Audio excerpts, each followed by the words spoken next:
ফজরের নামাজ কাজা হলে কখন পড়বেন? আমাদের কাছে সবচাইতে বেশি যে প্রশ্নটা করা হয় তা হল, ফজরের নামাজ কাজা হয়ে গেলে আপনি কখন আদায় করবেন? এটা কি যখন টের পাবেন তখনই পড়বেন, নাকি জোহরের সময় পড়বেন, নাকি পরের দিন ফজরের ওয়াক্তে পড়বেন? পবিত্র কোরআনের সূরা নিসার ১০৩ নম্বর আয়াতের শেষের অংশে আল্লাহ পাক বলছেন, ইন্না সালাতা কানাতা আলাল মুমিনিনা কিতাবাম মাওকুতা। কিন্তু কোনো জরুরি কারণে যদি নির্দিষ্ট সময়ে নামাজ পড়তে না পারেন, তখন কি করবেন?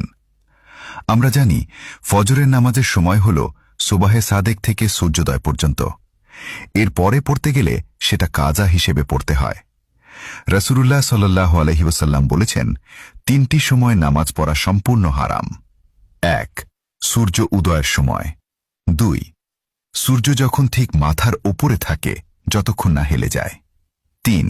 সূর্য অস্ত যাওয়ার সময়। এই তিনটি সময় বাদে রাসূল সাল্লাল্লাহু আলাইহি ওয়াসাল্লাম স্পষ্ট বলে দিয়েছেন, যদি ঘুমের কারণে বা বেখেয়ালে নামাজ ছুটে যায়, তবে যখনই স্মরণ হবে ঠিক তখনই নামাজ আদায় করে নিতে হবে। আপনার ফজরের নামাজ কাজা হয়ে গেছে, ঘুমের কারণে টের পাননি, এখন সকাল ৮টা বা ৯টা বেজে গেছে। আপনি জোহরের জন্য অপেক্ষা করবেন না, তখনই উঠে নামাজ আদায় করে নেবেন।